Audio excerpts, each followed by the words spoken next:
작은 부품 하나가 로봇의 심장을 뛰게 합니다. 아마따 아카데미입니다. 로봇은 자석이 다가온 걸 손도 대지 않고 알아챕니다. 그 비밀의 눈, 홀 센서입니다. 노트북을 덮으면 화면이 딱 꺼집니다. 폰에 플립커버를 씌우고 덮어도 마찬가지죠.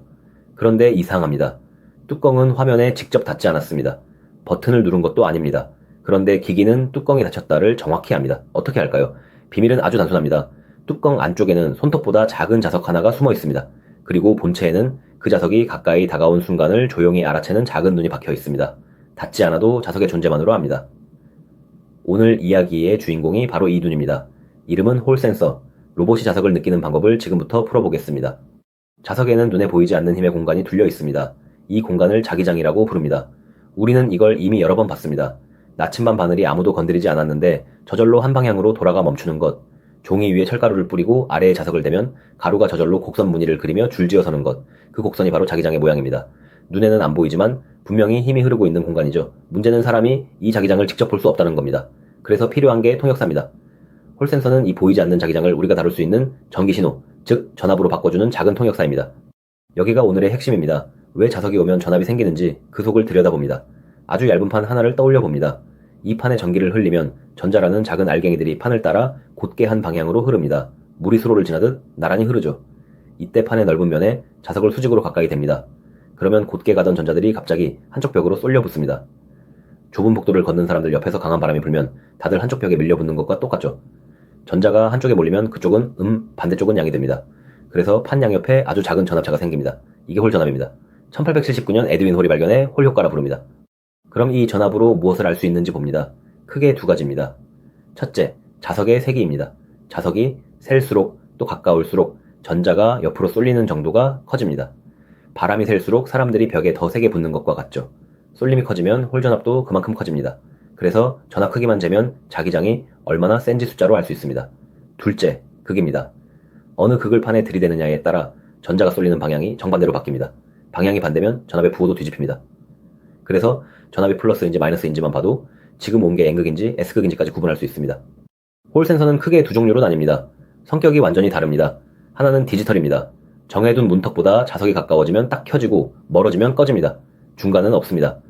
똑딱 눌리는 전등 스위치처럼 켜짐과 꺼짐 두 값뿐입니다. 노트북 뚜껑, 문 열림 감지가 여기 속합니다. 이 중에 레치라는 종류는 기억력이 있습니다. 한번 켜지면 반대쪽 극이 와야만 비로소 꺼집니다. 다른 하나는 아날로그입니다. 이건 켜짐 꺼짐이 아니라 자기장 세기에 전압이 그대로 비례해 부드럽게 오르내립니다. 값이 연속으로 나오니 자석이 지금 얼마나 가까운지 그 미세한 위치나 전류량을 정밀하게 잴 수 있습니다. 그렇다면 왜 굳이 자석과 홀 센서를 쓰는지 봅니다. 가장 큰 이유는 닿지 않아도 된다는 점입니다. 눌러야 켜지는 접촉식 스위치를 생각해 봅니다. 켤 때마다 부품끼리 부딪히고 그 마찰로 조금씩 닳습니다. 수십만 번 누르면 결국 접점이 헐거워져 고장납니다. 홀 센서는 다릅니다. 손 하나 대지 않고 자기장만 느낍니다. 게다가 자기장은 플라스틱, 유리, 물, 먼지를 그냥 통과합니다. 덕분에 얇은 벽 너머의 자석도 감지하고 센서를 통째로 밀봉해 완전 방수로 만들 수도 있습니다. 스치는 부분이 없으니 마모도 사실상 없습니다. 그래서 홀 센서는 험한 환경, 오래 버텨야 하는 자리에 특히 강합니다. 이제 실제 쓰임으로 갑니다. 바퀴 한쪽에 작은 자석을 하나 붙이고 그 옆 고정된 자리에 홀 센서를 둡니다. 바퀴가 돌기 시작하면 무슨 일이 벌어질까요? 잠깐 그림을 그려보세요. 바퀴가 한 바퀴 돌 때마다 붙여둔 자석이 센서 앞을 한 번씩 스쳐 지나갑니다. 지날 때마다 센서는 신호를 하나씩 똑똑 내보냅니다. 이 펄스의 개수를 세면 바퀴가 몇 바퀴 돌았는지 알 수 있죠. 게다가 펄스 사이 간격이 짧아지면 그만큼 바퀴가 빠르게 돈다는 뜻입니다. 자전거 속도계, 자동차 바퀴 속도를 읽는 ABS가 이 원리입니다. 앞서 엔코더 편에서 하던 일을 자석 하나로 해내는 셈이죠. 다음은 모터입니다. 앞서 BLDC 편에서 가장 골치 아팠던 문제를 기억해보세요. 회전자가 지금 어느 위치에 있는지 알아야 어느 코일에 언제 전류를 흘릴지 정할 수 있었습니다. 이 순서가 어긋나면 모터는 덜컹거리거나 아예 돌지 못하죠. 여기서 홀 센서가 답이 됩니다. 모터의 안쪽에 홀 센서를 3개 심어둡니다.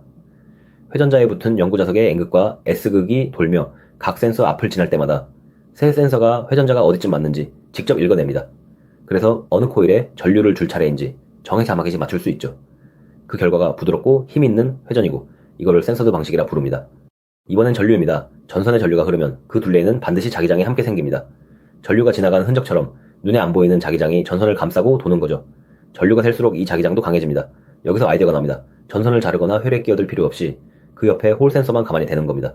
센서가 전선 둘레 자기장의 세기를 읽으면 지금 전류가 얼마나 흐르는지 역으로 알 수 있습니다. 회로를 끊지 않으니 안전하고 감전 위험도 없죠. 자동차, 배터리, 태양광, 전동 공구의 과전류 감시에 두루 쓰입니다.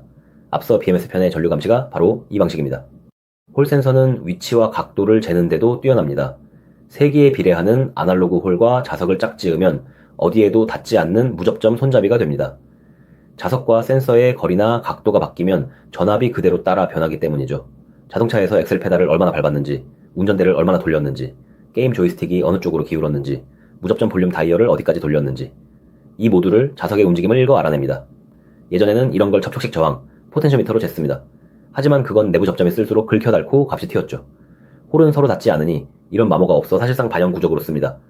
그런데 현실적인 문제가 하나 있습니다. 홀 전압은 굉장히 작습니다. 보통 밀리볼트, 그러니까 1000분의 1볼트 수준밖에 안 됩니다. 이렇게 작은 신호는 그대로 쓰기 어렵습니다. 그래서 칩 안에는 이 미세한 전압을 크게 키우는 증폭기가 함께 들어 있습니다. 감지하는 얇은 판, 신호를 키우는 증폭기, 판단하는 회로까지 한 몸에 담은 것을 홀 IC라 부릅니다. 원리를 식으로 가볍게 보면 홀 전압은 흘려준 전류와 자기장 세기를 곱한 값을 판, 두께로 나눈 만큼 나옵니다. 여기서 힌트가 나옵니다. 판이 얇을수록 전압이 커집니다. 그래서 감지판을 최대한 얇게 만듭니다. 얇을수록 쏠림이 도드라지기 때문이죠. 지금까지 본 쓰임을 로봇 한 대 안에서 한눈에 모아봅니다. 크게 4자리에서 일합니다. 첫째, 모터 안에서 회전자 위치를 읽어 부드럽게 돌립니다. 둘째, 바퀴와 관절이 얼마나 빨리 도는지 속도를 잽니다. 셋째, 전선 옆에부터 전류가 과하게 흐르지 않는지 감시합니다. 넷째, 여러 부위의 위치와 각도를 읽습니다. 특히 로봇팔이 처음 켜질 때 스스로 원점을 찾아가는 리밋 스위치, 홈 스위치에도 홀 센서가 쓰입니다. 팔이 끝까지 갔는지를 자석으로 감지하는 거죠. 이렇게 홀 센서는 작고 값싸고 튼튼합니다. 그래서 요란하게 드러나지 않은 채 로봇 구석구석에 조용히 박혀 제 몫을 해냅니다. 그럼 로봇의 두뇌인 MCU가 이 신호를 받아들이는 방식을 봅니다. 홀 센서 종류에 따라 방식이 갈립니다. 디지털 홀은 켜짐과 꺼짐 두 상태뿐입니다. 그래서 GPIO라는 입력핀 하나에 연결해 ON인지 OF핀지만 읽습니다. 자석이 지날 때마다 신호가 바뀌는데 이 순간을 앞서 인터럽트 편에서 배운 방식으로 즉시 붙잡아 펄스 개수를 셉니다. 반대로 아날로그 홀은 전압이 연속으로 변합니다. 이건 ADC라는 변항에 넣어 그 전압을 숫자로 바꿔 읽죠. 앞서 ADC 편에서 다룬 그대로입니다. 방식은 갈려도 하는 일은 늘 하나입니다. 자기장을 전압으로, 그 전압을 다시 숫자로 바꿔 읽는 것뿐입니다. 비슷해 보이는 센서들과 나란히 두면 홀 센서의 자리가 또렷해집니다. 먼저 리드 스위치입니다. 이것도 자석에 반응하지만 실제 금속 접점 두 개가 물리적으로 붙었다 떨어지는 기계식입니다. 그래서 느리고 접점이 닳아 수명이 짧죠. 다음은 유도형 근접 센서입니다. 이건 자석이 아니라 다가오는 금속 자체를 감지합니다. 감지 대상이 아예 다르죠. 마지막으로 광학 센서는 빛으로 감지하는데 먼지나 강한 빛에 취약합니다. 그래서 홀 센서의 자리가 분명해집니다.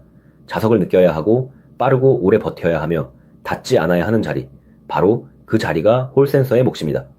홀 센서를 두고 흔히 하는 오해 4가지를 짚겠습니다. 첫째, 금속을 감지한다고 여깁니다. 아닙니다. 홀 센서가 보는 건 자석, 정확히는 자기장입니다. 그냥 쇳덩이만 갖다 대서는 아무 반응이 없습니다. 금속 자체를 보는 건 유도형 센서의 일입니다. 둘째, 닿아야 작동한다는 오해. 반대로 홀은 비접촉이며 얇은 벽 너머의 자석도 읽습니다. 셋째, 자석이 셀수록 무조건 좋다는 생각. 너무 세면 센서가 포화해 오히려 값을 제대로 못 읽습니다. 적정한 거리와 세기가 있습니다. 넷째, 홀 센서가 나침반과 같다는 오해. 나침반은 자기장의 방향을 가리키지만 홀 센서는 자기장의 세기를 전압으로 바꿔 알려줍니다. 오늘 이야기를 한 줄로 모으면 이렇습니다. 자석이 다가오면 얇은 판 속 전자가 한쪽으로 쏠리고 그 결과 판 양옆에 작은 전압이 생깁니다. 홀 전압이죠. 우리는 이 전압 하나로 자석이 있는지, 얼마나 센지, 어느 극인지, 그리고 어느 위치에 있는지까지 손 하나 대지 않고 알아냅니다. 이 전압을 단순히 켜고 끄는 신호로 쓰면 스위치가 됩니다. 그 세기를 자세히 읽으면 위치, 속도, 전류를 재는 정밀한 계기가 됩니다. 작고 값싸고 닳지 않는 이 눈 덕분에 로봇은 바퀴의 회전부터 모터 속 전선 옆까지 세상을 자석으로 느낍니다. 홀 센서, 로봇이 자석을 느끼는 눈이었습니다. 출퇴근 등하굣길, 짧아도 매일이면 실력이 됩니다. 구독하고 내일 한 조각 더 아마따 아카데미였습니다.